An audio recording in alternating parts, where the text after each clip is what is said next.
All right. So my name is Sean Minahan, and I'm the chair of the CNVS Board of Directors.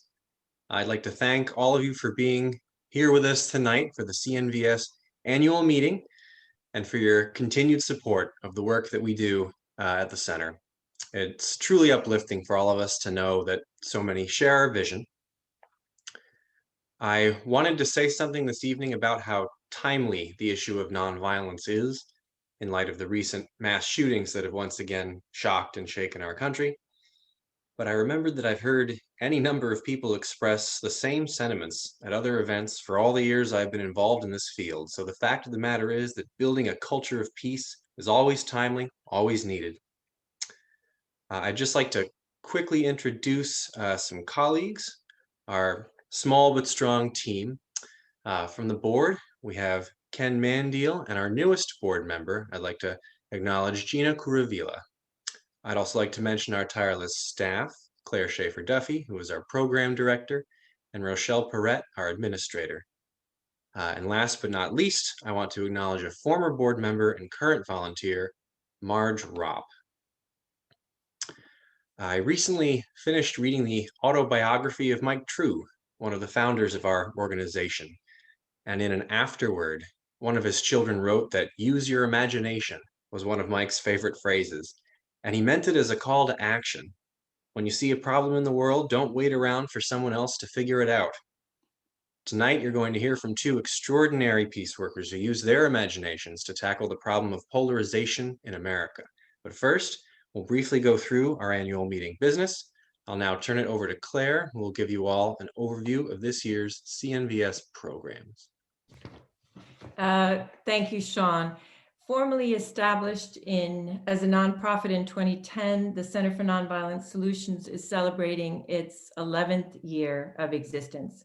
So thank you, everybody, for being with us on this occasion. As Sean mentioned, we are a small but valiant team of board members, staff, and volunteer. Our mission is to provide education and resources that help people understand nonviolence and peacemaking as a way of life, and to reject the use of violence in resolving conflict.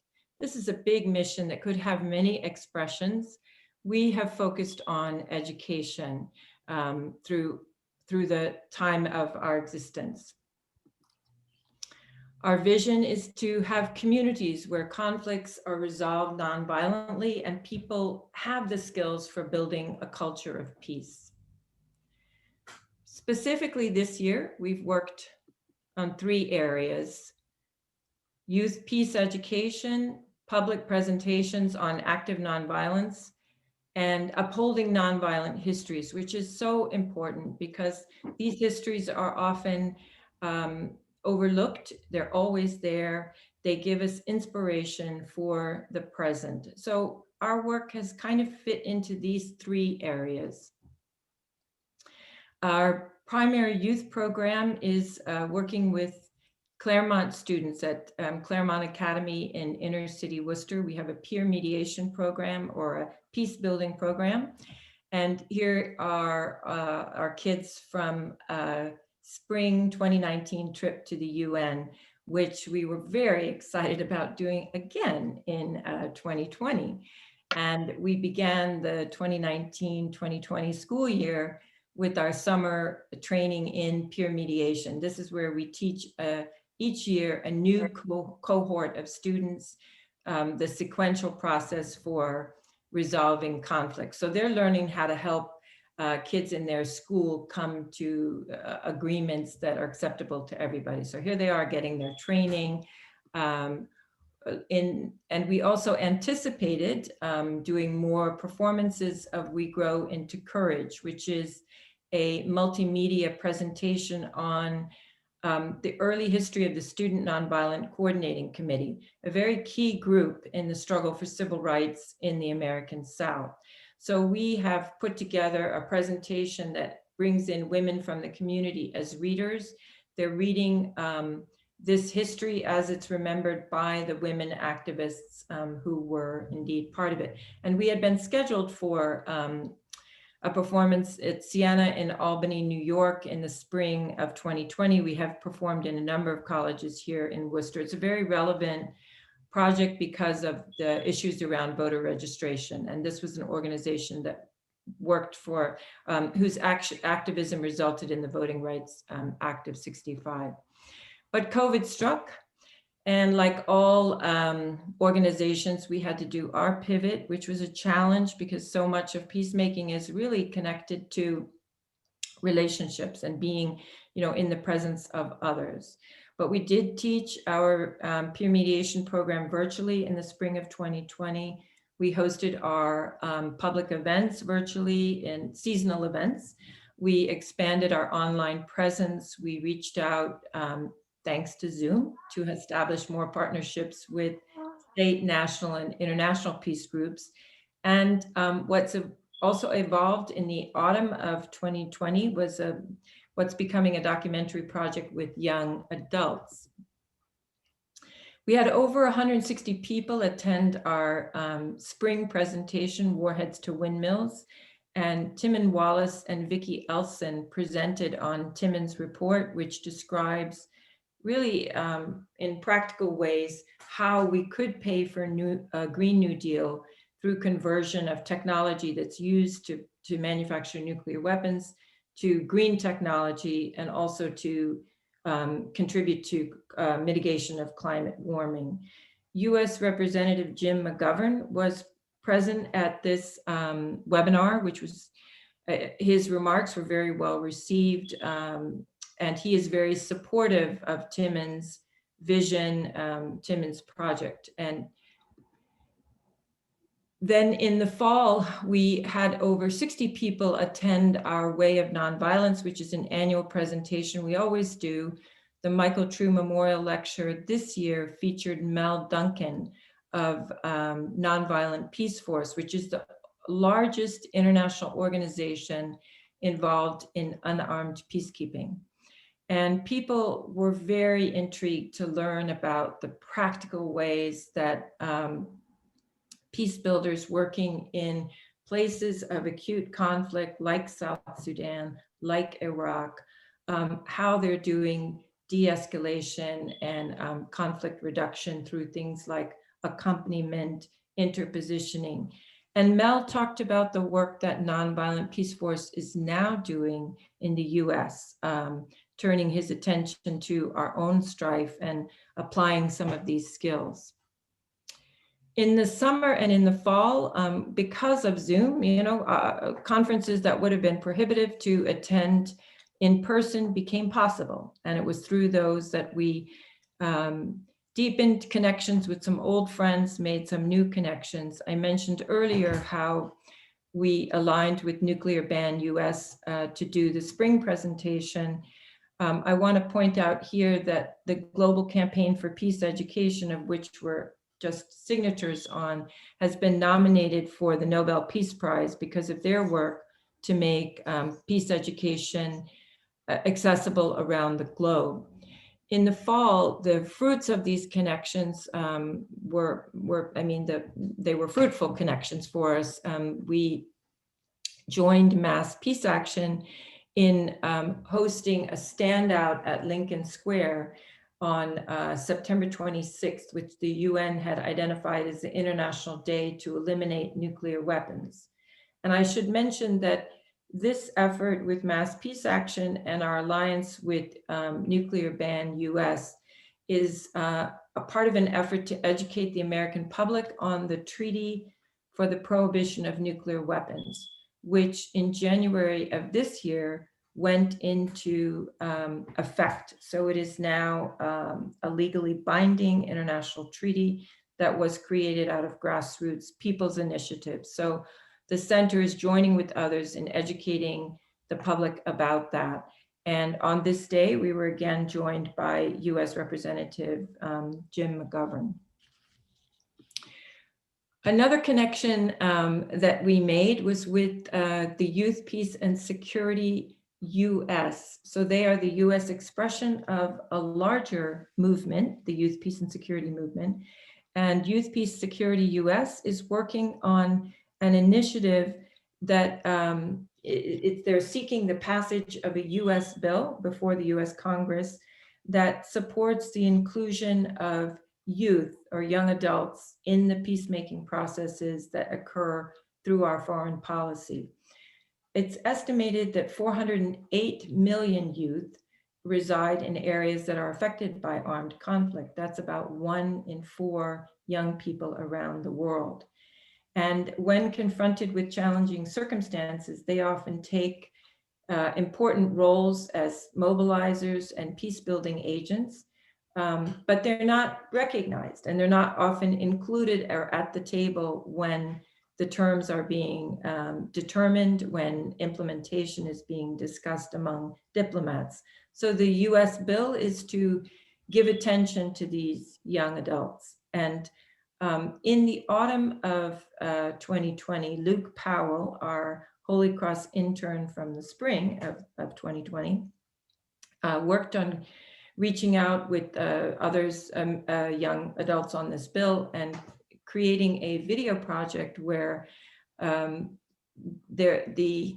and Sam Meskin, a very talented film major from Clark University, are interviewing young adults who are peace builders around the globe and in the US to tell their story, to educate the public about the capacity here that's often overlooked. And they have recently interviewed a Mexican climate advocate, and they just finished with a young woman who's very involved in the democracy actions in Myanmar.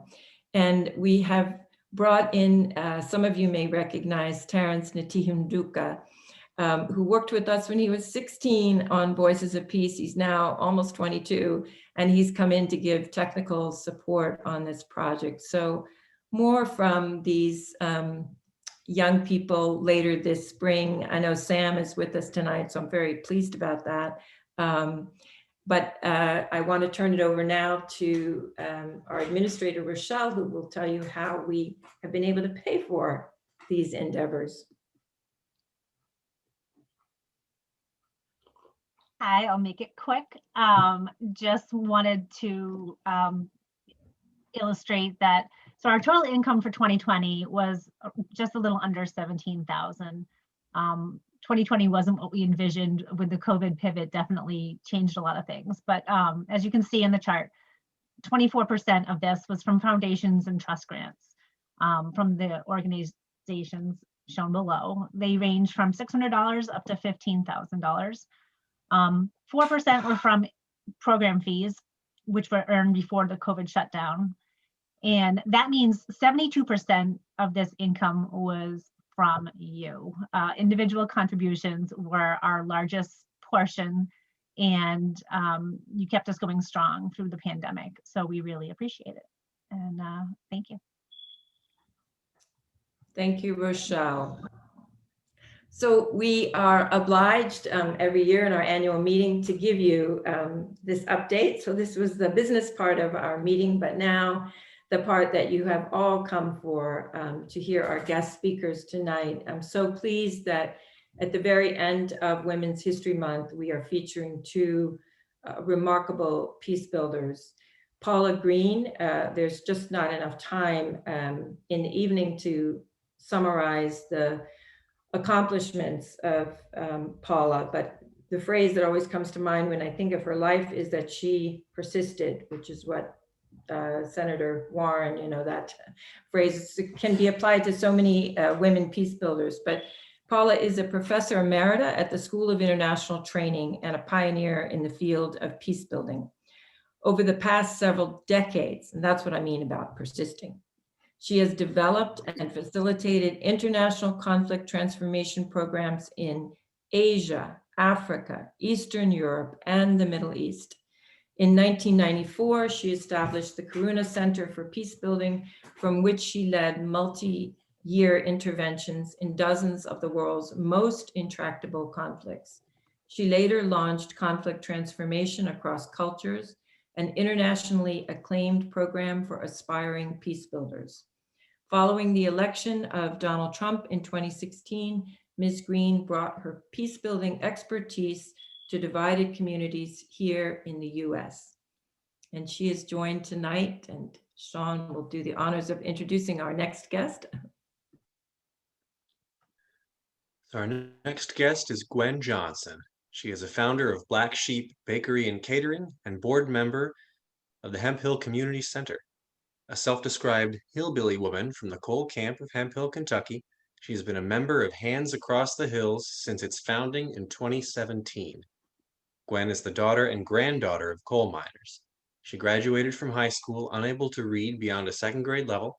She learned to read while reading to her children and went to college the same year her oldest daughter did, receiving a BS at the University of Pikeville and an MA at Goddard College in Health, Arts, and Sciences. She has worked as an administrator in the University of Kentucky's Early Childhood Development Program since 2003.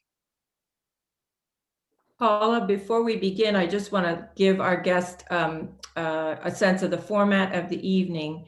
We're going to hear from Paula and Gwen for about 30 minutes. Then we'll see a short video of their work and save our questions. You certainly can be putting them in the chat box, but we'll be fielding all of those in after the presentation. And the questions and discussion are very important to Paula and Gwen. So we hope you can stay for that and really, you know, get into the dialogue that's being offered to us tonight. And just a shout out to the beauty of Kentucky. When Gwen comes on screen, you'll see a little snatch of Hemp Hill in the background when she speaks. So welcome, Paula and Gwen. Thank you, Claire and Sean and everyone for being here. It's a pleasure. Claire and I have known each other from peace activism for more decades than I can count at this point. We've overlapped in many things. And as I heard the report of what you're doing now, I realized that we overlap on many more things because many of the organizations you're working with are people that I partner with a lot, including the Nonviolent Peace Force and many others. So I'm very glad to see all the work you're doing. I've been committed to nonviolent social change for as long as I can remember. And all organizations that are working on that are just putting more drops in the bucket to make the kind of changes we need. So what Gwen and I are going to do is we're going to be talking about dialogue. We're going to do it in a dialogical manner. Neither of us is comfortable with long lectures. So how it's going to happen is that Gwen's going to ask me a question and I'm going to spend about 5 minutes answering it. And then I'm going to ask her a question. And we're going to do 3 rounds of that. And each round is on a different topic. And then after that, we have a 10-minute video, which is a little mini sample of the dialogues that we've done. And then we'll open it to Q&A. Just by way of backgrounds, we are doing a long form of dialogue, which means residential weekends. And the Kentucky group has been to Western Mass twice. And we've been to Kentucky once, and we would have been there except for COVID last year. And we're hoping post-COVID, either this fall or next spring, to make a return trip. And then we'll be 2 and 2. In the meantime, we do what everybody else in the world is doing. We meet on Zoom.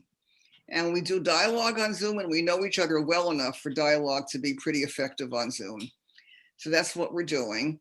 And the Western Mass group is in the area of Amherst and Northampton. Since you were in Eastern Mass, it's not only a couple of hours away from you. I live in a little town called Leverett, and that's just outside of Amherst. And Gwen will tell you about her situation. And so that's what we're going to do. We're going to start off, and Gwen has the first question to ask me.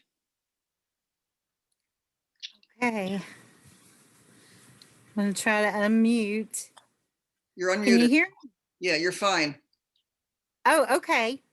All right. So my first question for you, Paula, is I wanted to ask you how Hands Across the Hills got started and how you found Kentucky. Great. Well, we didn't expect to find Kentucky. We expected to find a town in our neighborhood. We found a town 1,000 miles away. It's really a wonderful story. The town I live in, Leverett, outside of Amherst, is rather progressive. And in the 2016 election, about 85% of the population voted for Hillary and about 15% for Trump. So We had started some years ago a little town peace commission. We were protesting one war or another. There's always a war to protest, unfortunately. And we had this little organization of 5 people called the Leverett Peace Commission. And we decided to put out a public notice for a gathering in the library to talk about the elections. And about 60 people showed up, which is pretty good for a tiny town. And we decided to break into various groups based on interests. Some people wanted to work on education and some on environment. And a number of people wanted to work on bridging divides, because we really were interested in speaking with people who had voted for Trump and to try to understand them more, because we were so flabbergasted by the outcome that we just felt this is a country that's not familiar to us anymore. And we want to find out what's behind it, what's behind the vote, and how we can build relationships with each other rather than enmity. So we went to people in Leverett who didn't want to talk to us. And then we went around to the little towns around us, many of which are Trump towns, working class towns, and for the most part, and nobody wanted to talk to us. And I spoke to ministers that I could contact and social workers. And I think it was so soon after the election and people were very raw. And they thought that a bunch of liberals were just going to bang on them and make them feel awful. And why should they bother? So we kind of ran out of gas and the project went dormant. And then a few months later, one of our members found an article online by someone who was doing community organizing in Kentucky, although he's actually from Hartford, Connecticut. And he talked about dialogue in the article. And my colleague wrote to him and he wrote back, and that began a series of correspondences that Gwen will tell you about because she was very much involved with them. And eventually we formed a partnership. But it was a very strange, unexpected partnership. It's 1,000 miles away, but their county, Letcher County, voted about 85% for Trump and about 15% for Hillary. So it was a mirror opposite of the way we had voted. And that was a real gift that nobody expected, that we would get such a good match. Anyway, Gwen's going to tell you the story, but what's remarkable is that we've been doing this for 3 years now, pretty much nonstop. And we'll tell you about what we've done and how we've done it as this goes on. So Gwen, Ben gets this letter. It's an email. And I think maybe he shows it to you and maybe to some others. I don't remember anymore. And then you had responses and he had responses and feelings, and things went back and forth, and it took quite a while. How did you get involved, and how did all this unfold? Unmute. So go ahead. You're fine. Okay, thank you. We had a Letcher County Culture Hub, and the Letcher County Culture Hub, we still got that, but what I meant to say is we were having a meeting. And the Letcher County Culture Hub is an association of different community and business entities in our county, because we were trying to figure out how to rebuild after the collapse of coal, because we've been a mono economy for 100 years. So that'll just give you a little bit of background about what we were doing. So we were having a monthly meeting, and we meet at partner sites. And at the night that letter was read to us, or that email was read to us, the meeting happened to be in our community. And so everybody had gathered at our community center, and we had food and fellowship, and we were kicking around what to do about trying to help people survive the downturn of the coal industry, and the fact that so many people were out of work and in despair. And it was a really dark night of the soul for us anyway. And then this election had come, and Trump had offered a little bit of hope. And Hillary had went to West Virginia and said that she was going to put the coal miners out of business. And she said a lot of other things, but when she said that, it was all that we could hear. And so we had all rallied around voting for Trump. But at that meeting were people who did not vote for Trump as well. Because we're not all of one mind, of course. And, and we were just trying to brainstorm ways to help our community and our county make its way forward in this horrendous time we were in.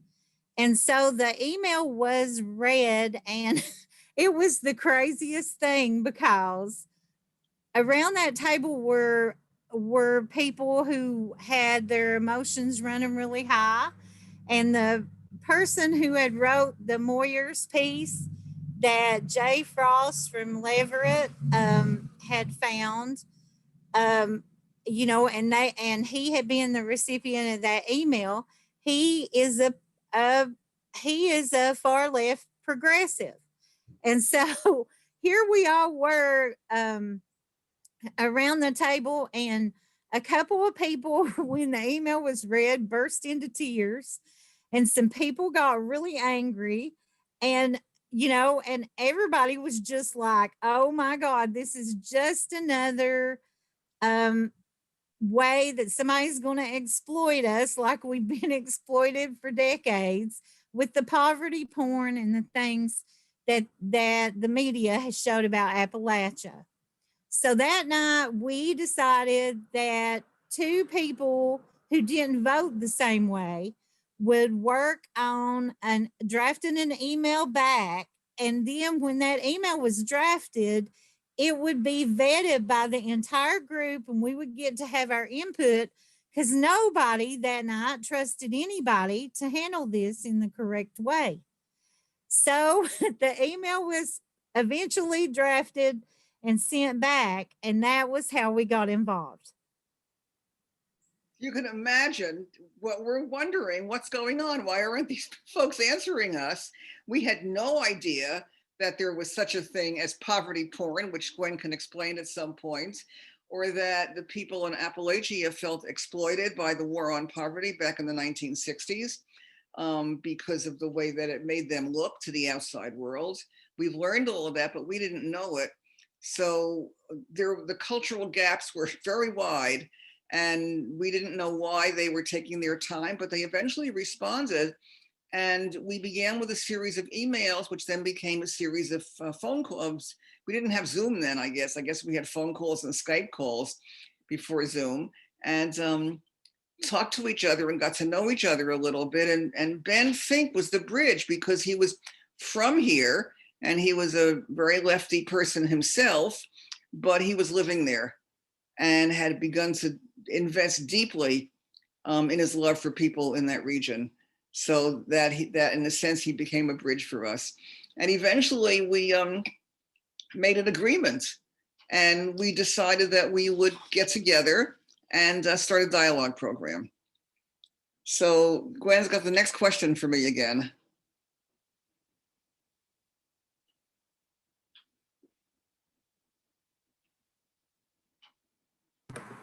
Okay, sorry, I'm having a little trouble navigating the questions and the links. Okay, so the second question for you, Paula, is about the methodology of dialogue as applied to our process. So I began thinking about this and had a long time while we were waiting to hear from him about what I would do. And in my work overseas, I worked with communities, mostly in post-war situations, who were recovering from extraordinarily violent conflict. And Rwanda and Bosnia and Israel and Palestine and Armenia and Azerbaijan and inside Myanmar for a very, very long time, and many other places in the world where the conflicts were visceral and violent. And I would bring people into a room together, and generally I would be in their town for about a week, sometimes more, and we'd have intensive dialogues every day. And I got used to a long form of dialogue, multi-days. And then when I ran my training program at the School for International Training, I brought peace builders together from around the world who were survivors of mass violence. And we had 3 weeks. So we really had time to dig down deep and build relationships. So I wanted to use a long form. And also our Kentuckians were 1,000 miles away, so we weren't going to do Saturday afternoons. So I would have liked a week. I knew that I couldn't get it, but we agreed on 3-day dialogues, which meant that the traveling party traveled on a Thursday. We had dialogues Friday, Saturday, and Sunday, and the traveling party traveled back on Monday. That gave us a lot of time. So that was one thing I did. I also did not use hotels. We used homestays. And that was, of course, partly financial, but deeper than that, it was part of my structure because it's very intimate. And if you want to cut through the differences between people, hang out at their kitchen table and drink your morning coffee and meet their partners and kids running around at night. It's very intimate. And the proof of that pudding is that some of the longest lasting relationships that we have among group members is between hosts and guests. So that was a very fortuitous decision. And the first time I didn't know anybody, but Ben sent me some little bio sketches and I tried to match people as closely as I could to who I thought would be a perfect combination for them. The other thing I thought about was you can't do dialogue all day. You blow your brains out. It's a very, or your heart out. It's a very intense process. And I also know that not everybody learns from words. Some people learn from hanging out, some from music, some from art, some from shared work assignments. So I wanted to have open as many doors to change as possible. And so in our 3 days, every day had art, music, drama. We had a dance, contra dance. They had a square dance when we went there. We had potlucks. We took walks. It was fall foliage when they came. And we had a public event to educate the public about what we were doing. So we were going all the time, and everything was designed to hold people together, to bring them together and have them engage with each other. But it's not only through dialogue. We had 2 structured dialogues a day, about 3 hours each that I facilitated. And the experiences were very structured. We had agreed upon guidelines so that people would practice good listening, good speaking.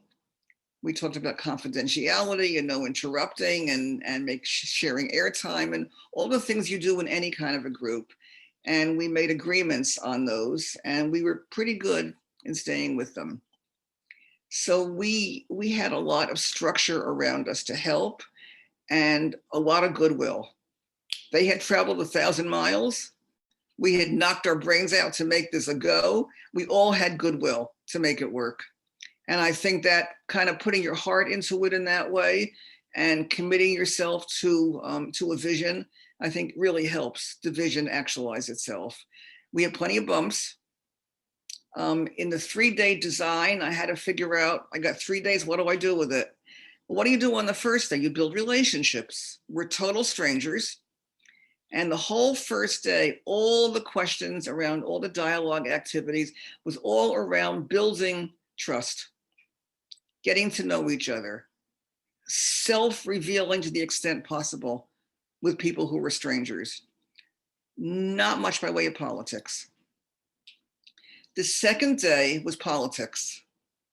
And we got down. We talked about Trump and guns and abortion and immigration and all the hot button issues that divide us.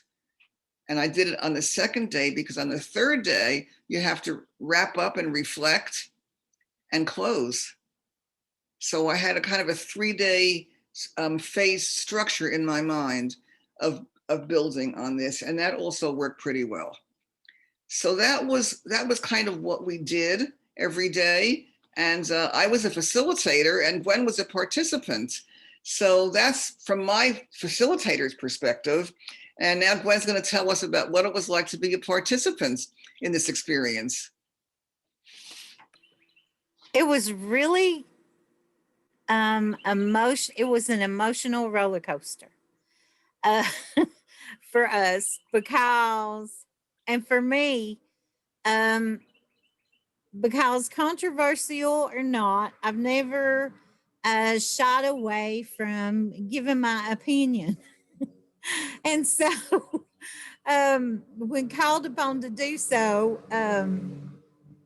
you know, I spoke about how I felt about things, and where we were so different in opinion, you know, there was a lot of headbutting that went on, sort of like, you know, like a ram will headbutt another ram. It was really like that, so to speak. I mean, not physical, but emotionally, that's how it was. And so, you know, here we have went to this place where folks don't like the idea of Kobe in mind, and that's our way of life.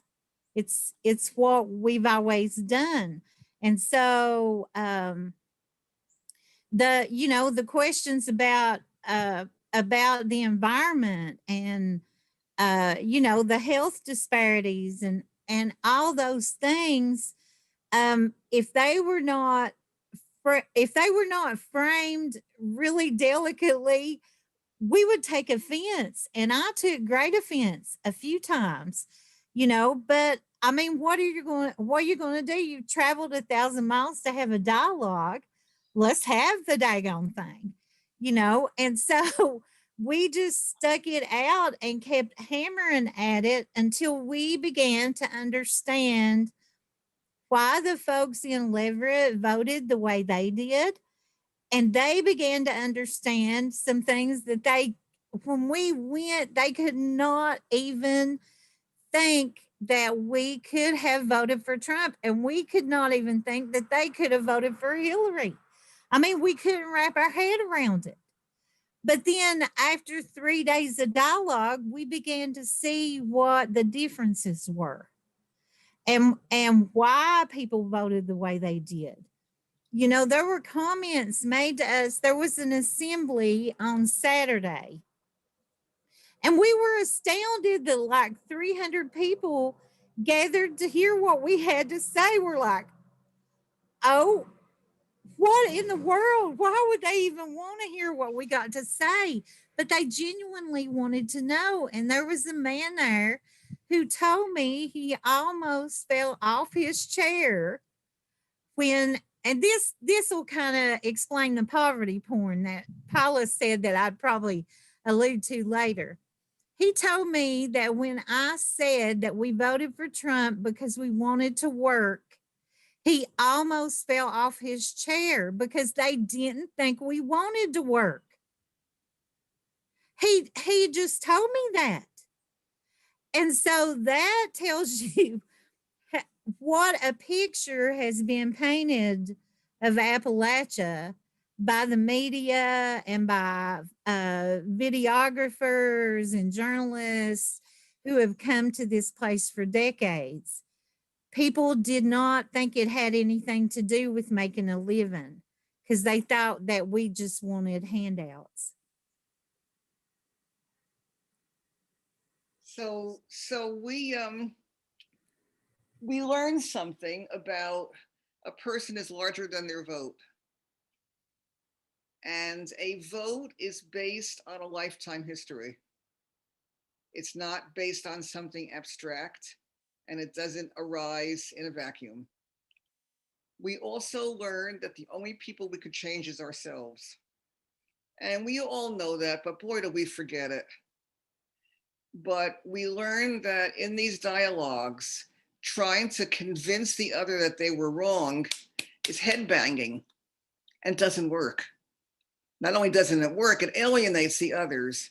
Nobody was going to convince us that we were wrong in voting for Hillary, and nobody was going to convince them that they were wrong. It just doesn't happen that way. Change happens through trust and understanding and getting to know each other. And We did that. We worked hard on doing that. And now it's 3 years later and we're very close. And it blows us all away because we didn't expect that. But we care deeply about each other. We are on Zoom every month. We email and phone. We care about their future. They care about our future. When somebody gets sick or COVID happens, you know, we're there for each other. And it's beautiful.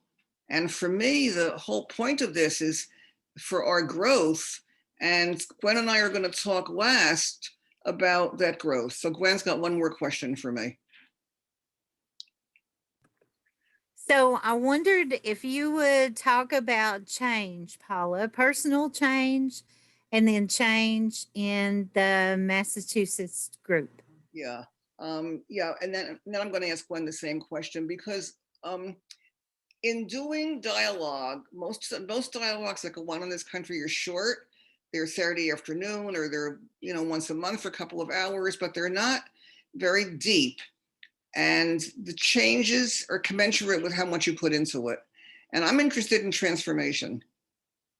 I'm interested in personal transformation in terms of our awareness and development as individuals. I'm also interested in structural transformation in terms of recreating the unjust institutions and structures that govern our lives. And I have been feeling very transformed by this experience because of the relationships that I've built with people from Kentucky that translate to me for other people in difficult situations who I don't know. And so now when other people talk about generalizations about what's going on in West Virginia or Georgia or some other place that's that votes differently from the way I wish people would, I get that there's a story there. And I'm much more able to humanize those others because of my deep human relationships with the folks from Letcher County. And dialogue, in my belief, is not for ourselves, it's for everyone. It's for educational purposes. And the education for me is saying to people, you can expand your capacity for compassion and empathy and understanding. It doesn't mean you approve of the behavior or the voting of others, but you understand that there are backstories that created those votes and those behaviors, and that matters. In terms of our community, Gwen is right. We called a public meeting when they were here because I'm an educator at heart and I want people to know about this and to change themselves through it. And so we called it for a gathering on Saturday afternoon in our elementary school. And we put out about 75 chairs and 300 people showed up. And they came from Boston and from Connecticut and from New York State and from Vermont and New Hampshire, as well as locally. They traveled to come to this because we promised them a chance to hear from Trump voters. And they were as curious as we were. And they gave these Kentuckians standing ovations every time they opened their mouths. And it blew me away. And I know what it did to the Kentuckians. It blew them away also. So that was the beginning of the kind of change in the community. And we've had wonderful publicity on this project, much larger than the size of the project, surprisingly. And I've done projects overseas that have been much longer, much more in depth. And I never could get any newspaper to cover anything because it was not visible here. But this happening in this time has given us a wonderful opportunity for publicity. And everybody wants to hear from us. If you go to our website, handsacrossthehills.org, you'll see how much is on there from various programs.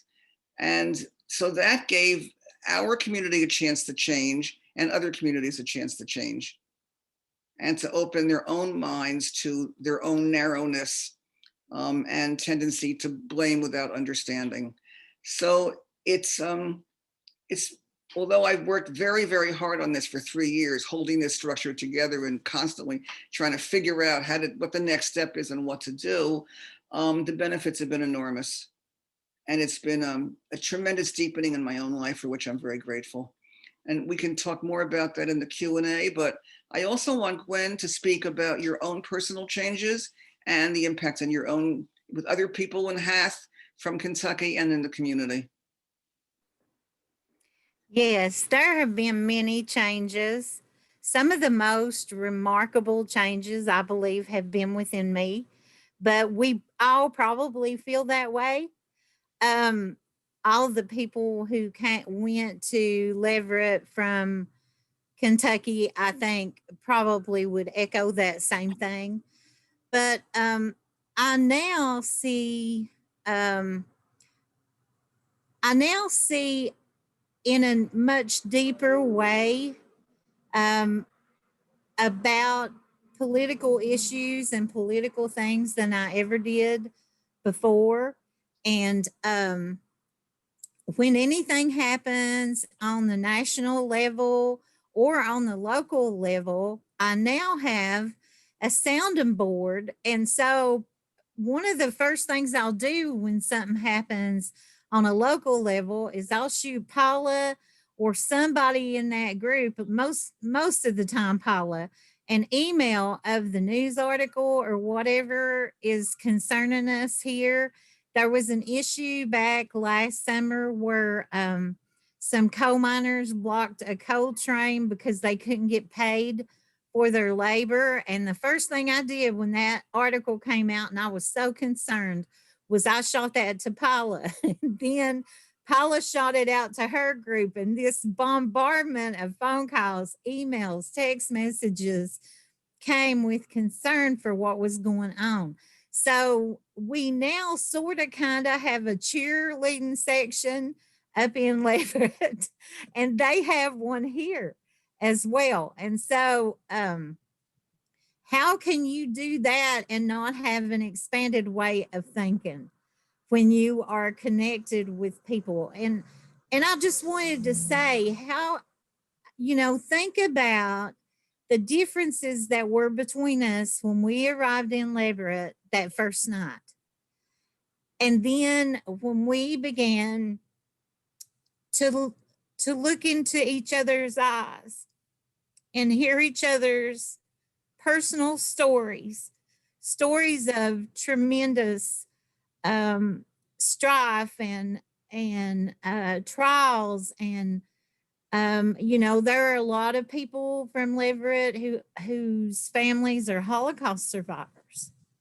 And there are a lot of people among us whose families have suffered greatly through the fallout from mining coal. My mom lost 3 brothers in the coal mines. I lost my only brother in the coal mines. And so when you get into the depth of the pain and the joy of another human life, you cannot help but take that life into account more deeply than you ever thought you could. I'm sorry for getting emotional. I always get emotional about it. And in terms of the community, it has just greatly expanded how we do things. The bakery was mentioned at the first of the call. And so in this community, we're now making challah bread at the bakery, which is one thing that happened after we got to know the folks in Leverett and got to taste that bread. And we're like, okay, we're making that bread. And so now we're making sort of a hillbilly version of challah that the locals love and come every week to get it. And so, that was kind of a cross-cultural thing. And then we had a Friday evening, Paula, correct me, it's a Shabbat, right? Mm-hmm. Yeah, when they came to our community, we had a Shabbat at our community center, and we have one Jewish person in our community and 2 Jewish people that I know of in the entire county. And so, our folks had never been exposed to that, and we had a wonderful time. And a funny story that Ben told about that was we had grape juice for the teetotalers and we have wine to be served at that. And so somebody asked a lady who was there who was not Jewish which she wanted, if she wanted grape juice or the wine, and she said, I'll have what the Lord drank. So in other words, she was going to drink the wine, you know. But that's just one example of many of how our consciousness and our awareness has been expanded. And we apply things, you know, we have a Black Lives Matter sign in our community center window. When for the first month or so that it was there, I would go down there every day thinking that that window would probably be burst out and that the sign would be gone. And now nobody ever even mentions it. Now they just come by it and everything's fine. And we got rainbow signs in there and we've created a free space there. And that's kind of unheard of here. And so there's a lot of ways that it has been, you know, that it's just been enlightening and it has expanded the consciousness. Because I always say, Paula's heard me say it before, once the human mind is stretched beyond where it's been, it can't go back to its regular shape. Wonderful, thank you. So I'm sure you're bursting with questions. We're going to show you a 10-minute video clip, which Rochelle's going to put on in just a minute. It was taken in our visit to Kentucky, and it's a lot of it is focused on a story by one of the members from Kentucky who's speaking. There's also at some point you'll see a bunch of people reading paper on the wall, and that was an attempt to ask people to write the questions of things they're afraid to talk about. And so we had a whole list of those things to stimulate the next dialogues, and you'll see that. So it's a little 10-minute clip, and after that, it's open, all Q&A after that. We'd rather have exchange than keep talking. We want to know what you're thinking about and what you want to know. So feel free to put your questions in the chat, or you can raise your hands after the video. Okay, Rochelle, thank you.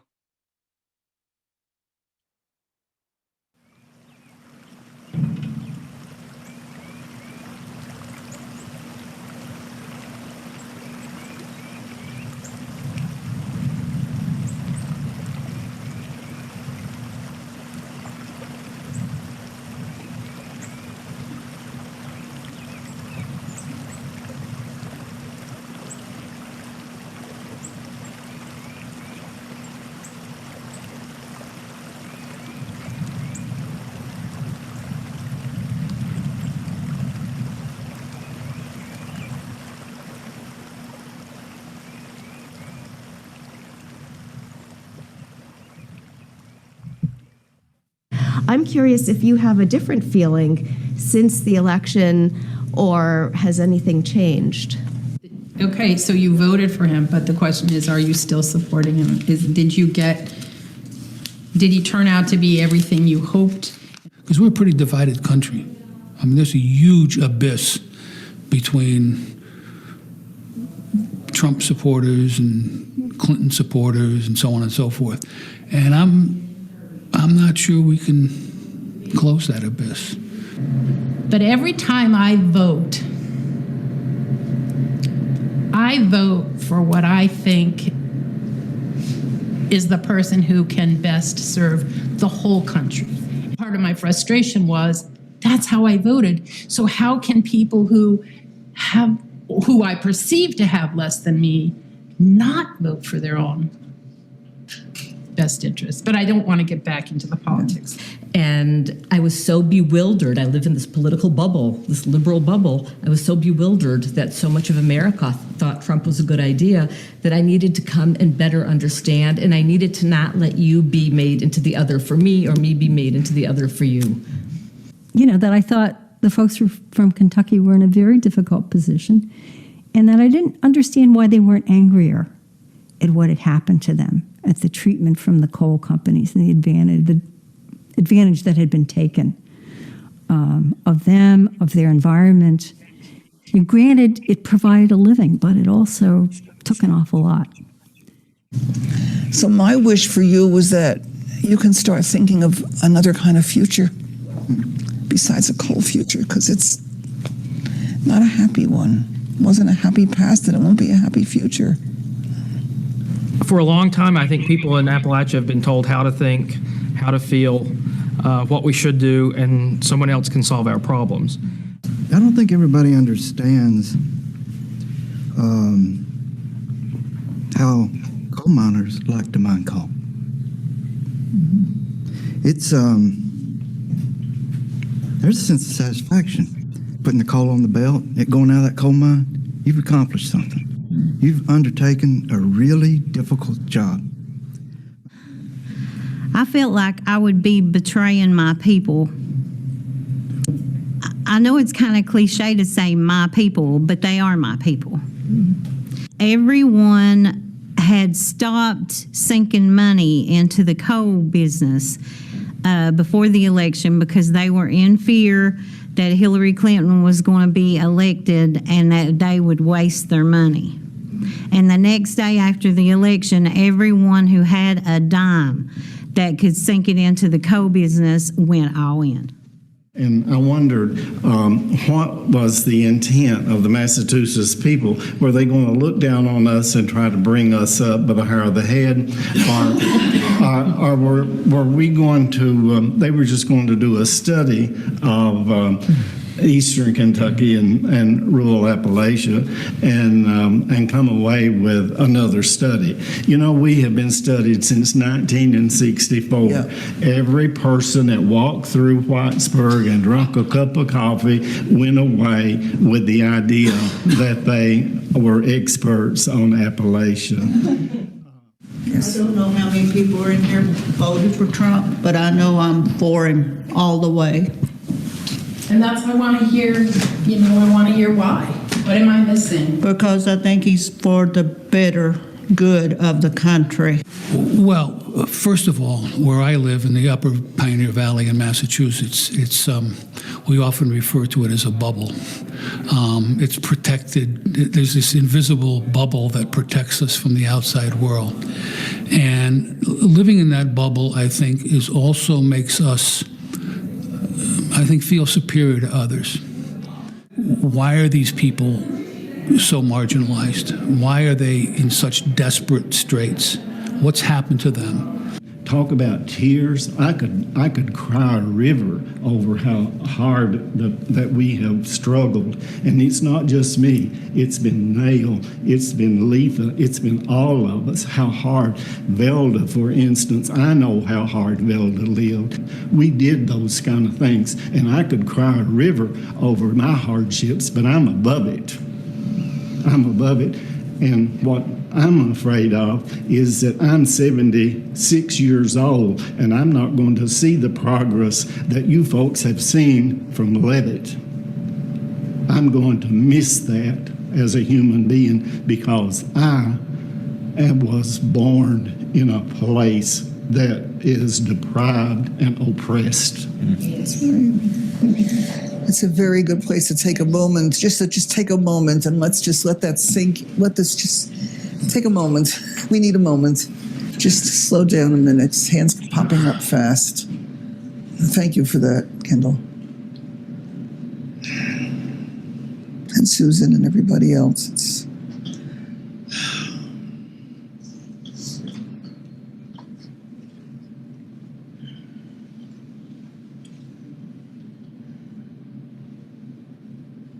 I didn't come here to study you, and I don't think any of us did. We came here to experience Appalachia, and we are all richer for this experience that we've had. Just being with you, just sitting in your presence, watching you be with each other, how you are with me, I feel I know you, and I don't feel that I need to have questions about your opinions answered. I just am getting to know you more and more deeply. And I have not wanted to ask Velda anything. I'm getting to know, she has opened her house to me. She feeds me in the morning. We drive around. I see her relating as she sees people she knows in the community. I feel I know her. You know, I'm really happy to know all you all, and I'm really thankful for the conversation that Kip and I had, and it was a knockdown drag out, and I got pretty heated. I didn't pull a gun on him, but I did want to hit him. Just kidding, Kip. Maybe I'm just kidding. But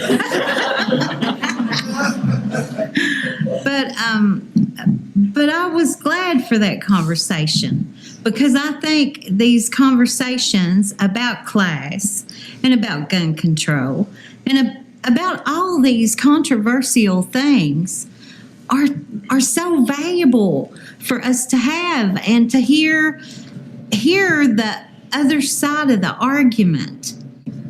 Having hard conversations in a civil manner is a success in this country, and the more we can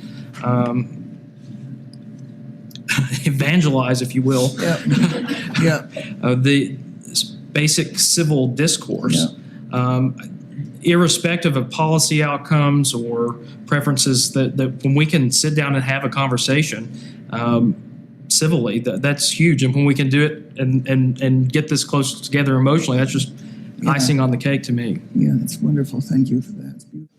There's so much work, political work, that is not, I will call it political work, that is not activism, that is not partisanship, that is not pro or anti, but is no less pointed and potentially powerful because of it. We all need belonging, and we all need self-development. And sometimes they don't work in the same place at the same time. And so I learned a lot about that listening to you, because in that way your lives are quite different from the lives of many of us in this circle, in terms of where our parents are, where our children are, what we expect from our family, and what we expect from our friendship network, which is a different kind of a family, and building on that. And those were really important for me. It's this human heart that connects us, and connects our longing, and connects our sense of care for each other everywhere. So I relearned that with this group. I've met you people, and I beginning to respect you and care for you, each one of you. And I don't believe that if something happened to me in your presence, a bad thing or something, that you wouldn't try to help. And that's what we're about. We try to help each other. That's what Americans do. We pull together. We might pull apart for a while, but when something really comes down to threaten us in a way that, individually we can't do anything about it, we will pull together. It is worth it. I mean, it is worth it.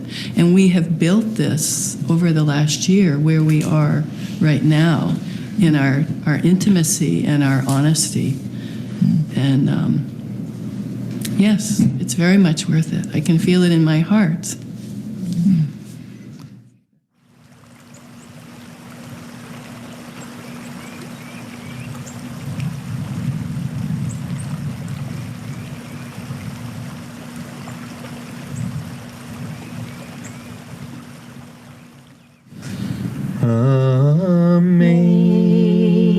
Amazing grace, how sweet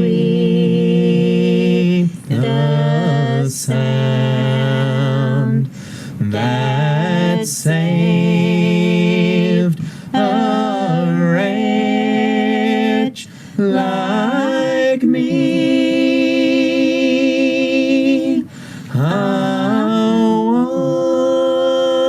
Was lost, but now I'm found.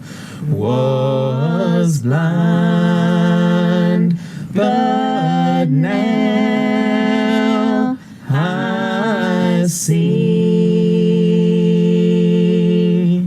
'Twas grace that taught my heart to feel.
That was very, very moving. Very moving. Gwen, your harmony reminds me of my grandmother. She used to do that same line that you were singing when she would sing with us. So we want to open it up to questions, as Paula said. I'm sure you have many. I think we're just taking in. One person is saying, I feel I need to just sit with this for a while. That you've offered us so much. I have a question. What kept you in the room, Gwen, when it was like rams budding? Or yeah, you know, when you were at that point where you felt like we're butting against each other. What kept you in the room? Probably one thing is my stubborn streak, because I have a stubborn streak about a mile long. But the other thing is just right off the bat, it became apparent to me that if we were going to get anywhere with the group, anywhere in life really, that these kind of discussions had to be had, because we can't live in our silos and war against each other and there ever be world peace, not even peace in the neighborhood, not even peace in the household. So we have to hear what other people have to say. And so when it got really hard and I felt insulted, and let me just say, nobody intentionally tried to insult me. It was just the deep-rooted things that I knew. My granny used to say she knew in her knower. And so the things that I knew in my knower that they didn't know, then I had to sit with that so that I could maybe try to let them know why I thought the way I did and why I sat where I did on certain issues. I hope that answered that. It did. It did. I have another question that's sort of more general to dialogue, because I have sat in on a dialogue around the Israel-Palestine question, and it was challenging. And I, to be honest, it didn't feel fruitful, probably because we didn't have deep relationship with each other. And there was an expectation, maybe on my part, that I'm going to sit with this group and get the other side to change their mind, you know, so that they can see the situation the way I see the situation, or, you know, come to hold my position. So what do you do about that desire? You know, you want the person to have your point of view. So what do you do about that? Well, we talk about those things, Claire, and we one of the things we talk about a lot is that we have a tremendous desire for others to change and a tremendous desire for ourselves not to change. And that's all backward, because the attempt to change another is aggression. And the attempt to change oneself is personal and spiritual growth. So the real work is in the changes in my perception and my attitudes, which doesn't mean accepting the Israeli point of view or the Kentucky point of view or the Trump point of view. It means listening and noticing my reactivity and noticing my judgment and my dehumanization. And so calling myself to task for managing those internal dialogues, knowing that no change can happen as long as I keep people in a box. And if they choose to make a different box or open their box, that's their choice. But my choice is to open my own box and my own misguided stereotype perceptions. The purpose of dialogue is understanding and expanding the boundaries of our compassion. It's not convincing others to change. And a good dialogue facilitator will keep reminding people of that, because that frustration keeps arriving, because that's our desire, is others should change. And if others change, it isn't because we made them, it's because their compassion, their understanding, their exposure changed. And as Gwen said earlier, once you've stretched that way, you're stretched. You're not going back into a smaller cage or more narrow perceptions. So the work is internal, and the other is the vehicle for the internal work. We have a question here from Carol Bragg. She wanted to know if this model is being replicated in other parts of the country. Are you, Paula and Gwen, advising or coaching other groups for these dialogues? That's question one. So I'll answer that from my point of view.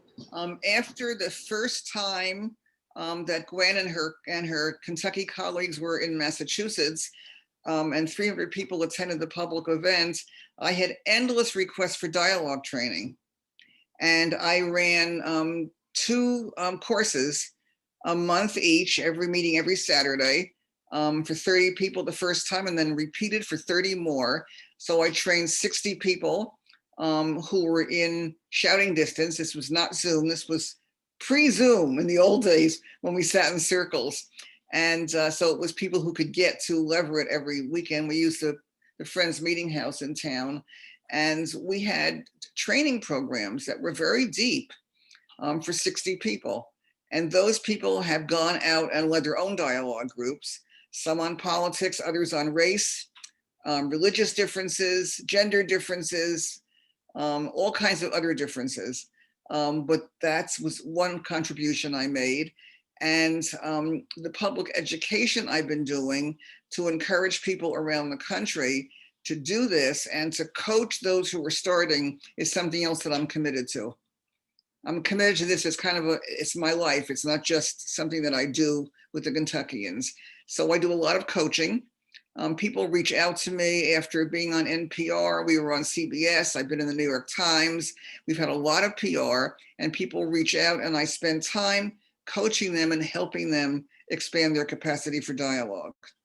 So that's what I'm doing personally.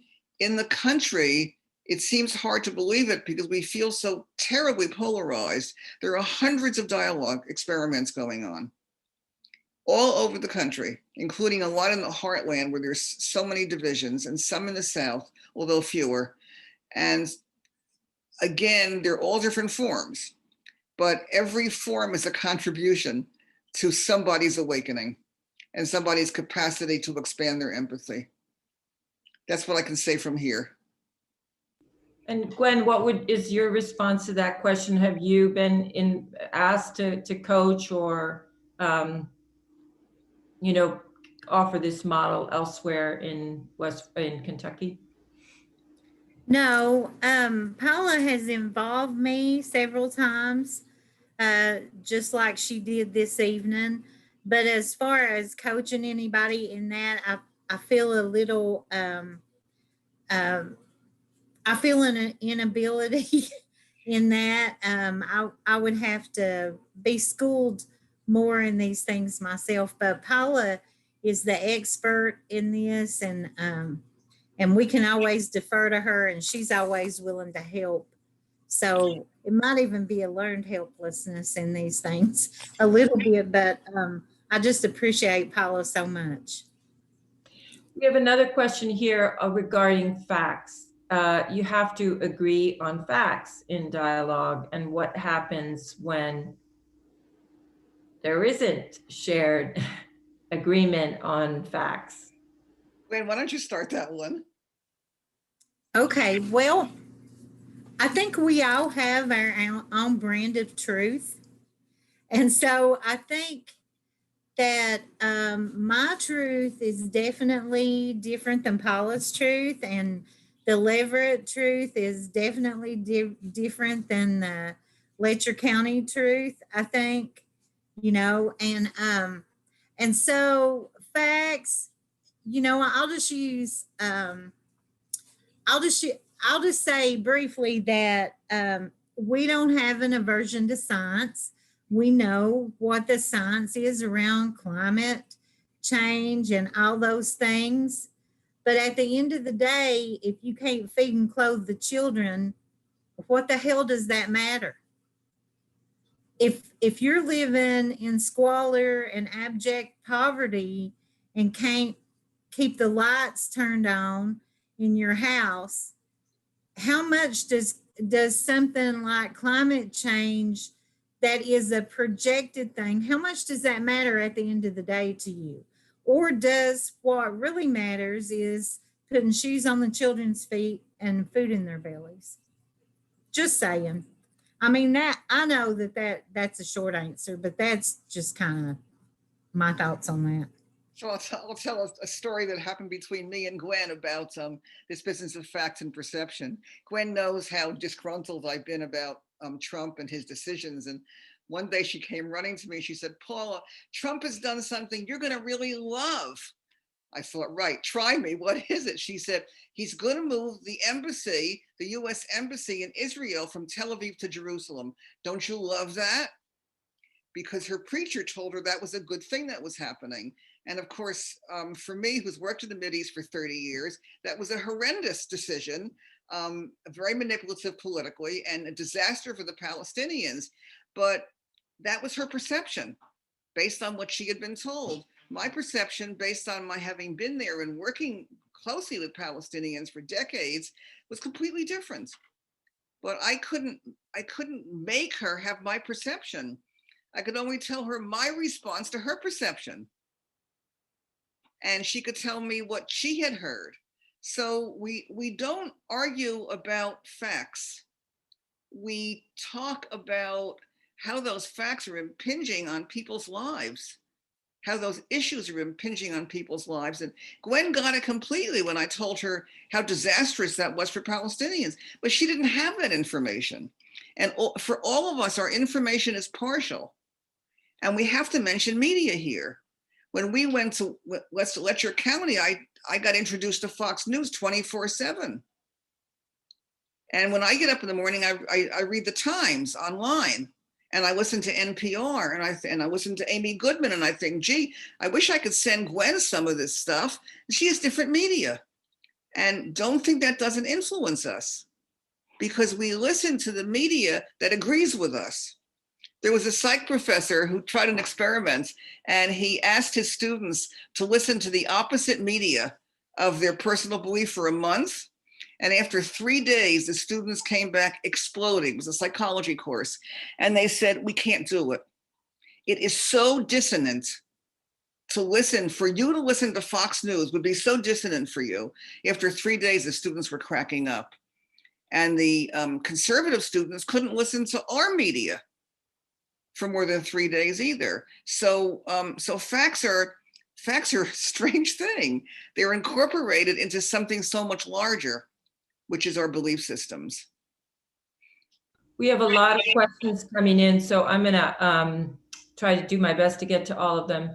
Gwen, this is for you. What was the reaction of people outside of your town and community when they heard about this dialogue between two very disparate groups, two very different groups?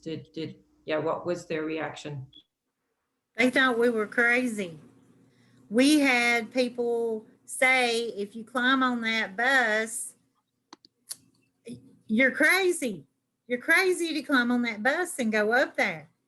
So I said, well, I'm climbing on the Dearborn bus, okay? So we did, and look how much richer our lives are for having done that.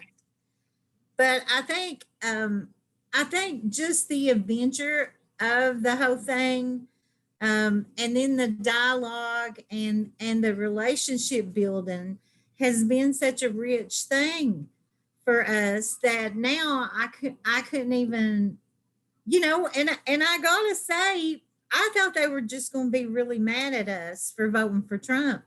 And my biggest fear with going up there was that I was afraid they couldn't forgive us for that.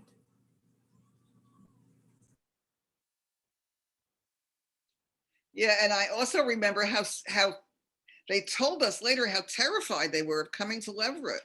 And they wanted to come here before we went there because they didn't want us coming there and judging them or getting involved in taking photographs of the worst possible things that you could see there.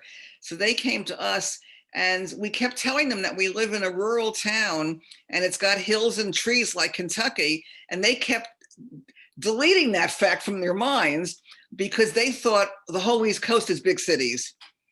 And they got out of the van in this little country town with a town hall that's this big, where we met them the first night they arrived, and their minds were blown because it blew away a lot of stereotypes right then and there.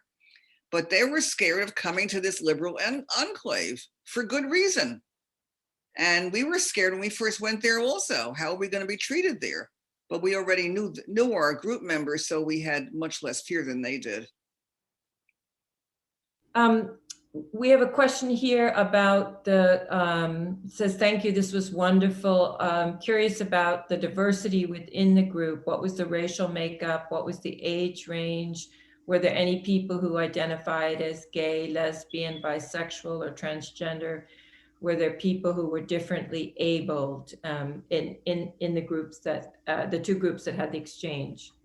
When we started Hands Across, we started the idea of a dialogue group long before it had a name. It was volunteers. We called this meeting in the library, people showed up and they became the group. So we didn't do this in a search for diversity because we didn't have anything to search. We didn't have a group. We were just making this up as we went along. Leverett is unfortunately very white. We have a few people of color in town, various identities, and none of them signed up. We have a very large lesbian community in the Valley, one of the largest in the country, but I don't think anybody in our group was from that community either. But that was, nothing was done to search that, and we already had a full group. We couldn't kick people out, and we have 15 or 18 people from Leverett and Dialogue. We couldn't get any bigger. So we are what we are, and we are very aware of the lack of more diversity. We do have age diversity, and we do have economic diversity within each group also. Not all people in Leverett are in the same income bracket. Not all are in the same educational bracket, social class bracket. So we have some diversity, but we do long for more, and other groups will have more, and we also talk about all these issues. How about for you, Gwen? The 1920 census shows that there were 31 nationalities of people who came into this county to work in the coal industry. Now we are 98% white. And there are a lot of reasons for that. I think the coal companies had racist agendas.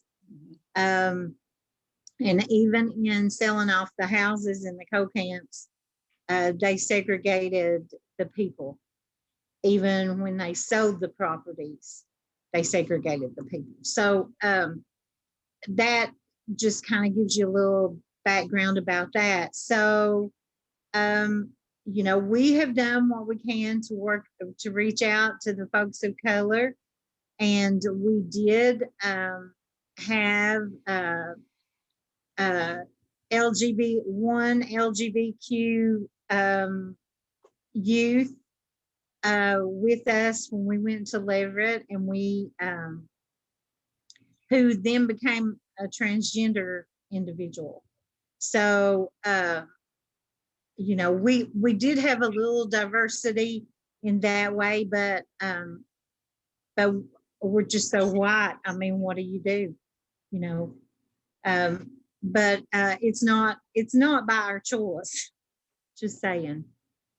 We had a lot of religious diversity, and that was very important for us and something we explore.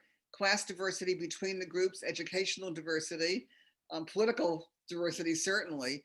So we had plenty to work with, and we work with all of it. And the things that we don't have in diversity that we wish we had, we also talk about.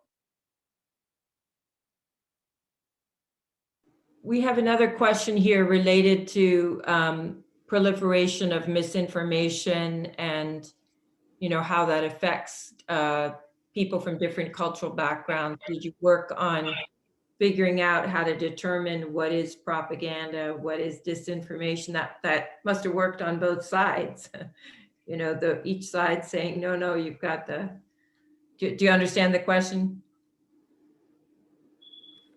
I think I can speak to that a little. There was another big difference between us and the group in Leverett, because the Leverett folks seem to be able to trust the news, and we don't trust any news. My mom here in this house keeps Fox News on all the time. I don't trust anything they say, but neither do I trust CNN or CBS or any of the rest. And the reason for that is because of the exploitation that has happened here in Appalachia through the decades. I have a couple of questions related to intention with dialogue. So what happens when each person, you know, we hold our positions for various motivations, but sometimes, a lot of times the motivation is out of deep concern for our own community. If we are coal miners, we feel the urgency of job loss. And so what is the point of sitting with the other side?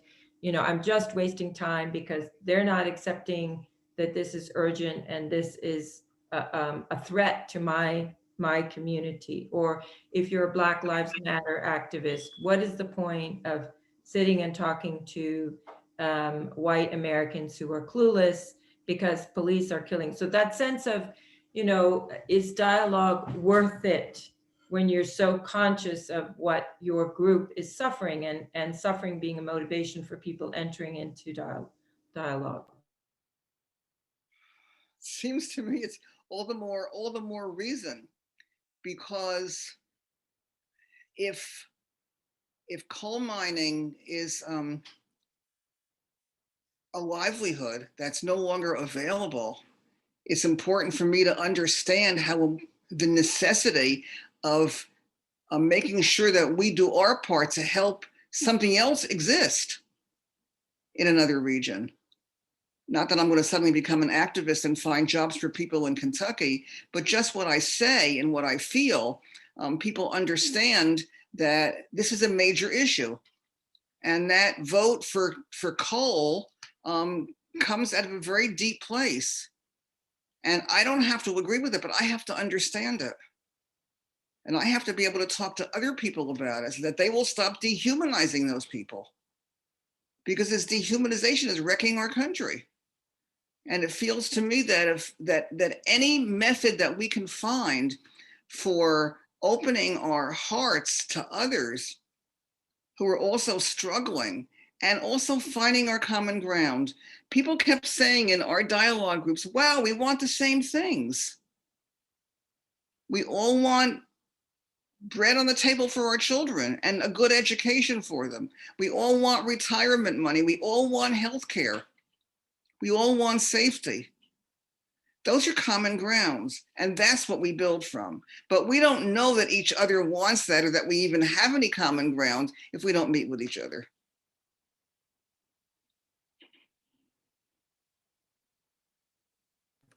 One of the times of highest emotion for me was a conversation that was happening, and I had said that the coal industry had always been a roller coaster, and in times of war, we would have a boom, and in times of peace, we would have a lull.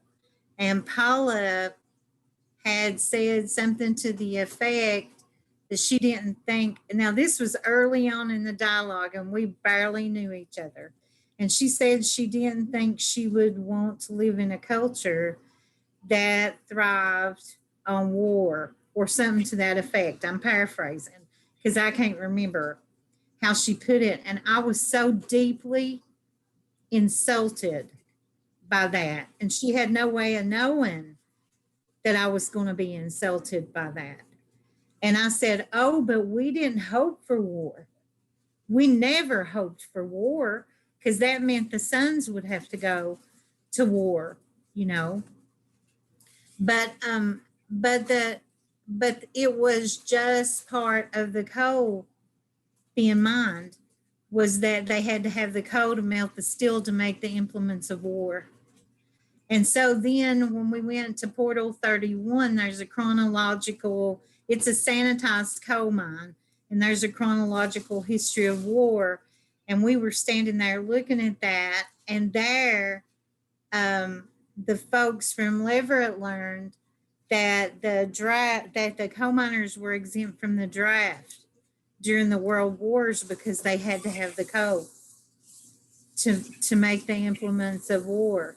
And so then there was a deep understanding, I think, that came about of what I was saying at that moment that I got so insulted about, when it was just a misunderstanding is all it was. Paula never meant to wound me. But I was so angry inside and insulted that someone would think that we hoped for war. Another example I want to share is we got into guns a lot. And at one point, I was trying to think about, how do I find a question to deal with this well? So I asked the question, what makes you feel safe? Turned out to be a really good question. And you can ask yourself, what makes you feel safe? The people from Leverett said, nobody having guns makes us feel safe. And the people from Letcher County said, everybody having guns makes us feel safe.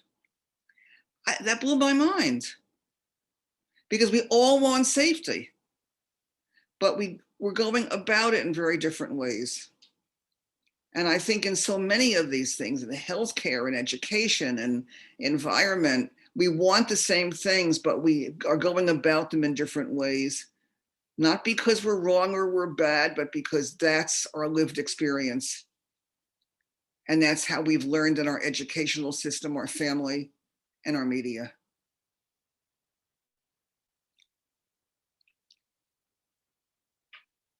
Yeah, we can take maybe one more question if there is one. I'm conscious of time. We've kept you beyond the clock that we expected, but this has been a very rich exchange. So are there any more questions for Paula or Gwen? Claire, a little bit up in the chat from Mike Moran. He wanted to, this question for Gwen. It was, has your dialogue with Paula and her group helped the people of Letcher County find a way of life beyond coal mining? We are working on some things. We actually this evening had a Zoom meeting that I was in for a very short time about trying to build some things together with the folks in Leverett that will help people. And so we're talking about raising goats and making goat cheese, and we're talking about different pursuits that might help folks in both areas to make a few bucks. And when there are countries that have folks that are like goat herders, been making goat cheese for generations, raising certain things, making bread, doing things that we could learn from each other. So we're proposing sort of a cooperative effort to have folks visit those places and do those things. So because a lot of arcane knowledge has been lost in these mountains with the coming of the coal industry. And everything, just like at the bakery, we have been I've been on a lifelong journey with it. We make biscuits and cornbread here, but didn't make raised breads. And so that's an arcane knowledge that was lost because the currency that was issued for the Coke from the Coke companies in the early days could only be spent at the company store. And so the company store brought in the bread and they brought in the cheese. And so that arcane knowledge that came with the settlers was lost. But we're working on something for that. And so I know that's a little longer than I should have took for that, but it's hard to articulate because it's in the formative stages. We're also doing a lot of other things that are helping both communities.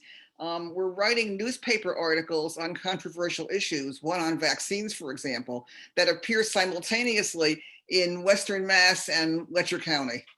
So there's a sort of a broad education on that. And recently I ran across this wonderful high school kid who's got a dialogue training program for other high school kids in the summer. And he asked me if I would do some advising for him. And in exchange, I asked him if we could bring a kid from Kentucky and a kid from Massachusetts, Western Mass, into the program. And he accepted 2 from each. So we're going to have 2 of our kids from our area and 2 of our kids from Letcher who are going to get dialogue training for high school kids to bring back to their high school. So we're doing all sorts of experiments and events, reaching out to people that are focused on bridging divides. That's what our mission is working on these polarizations.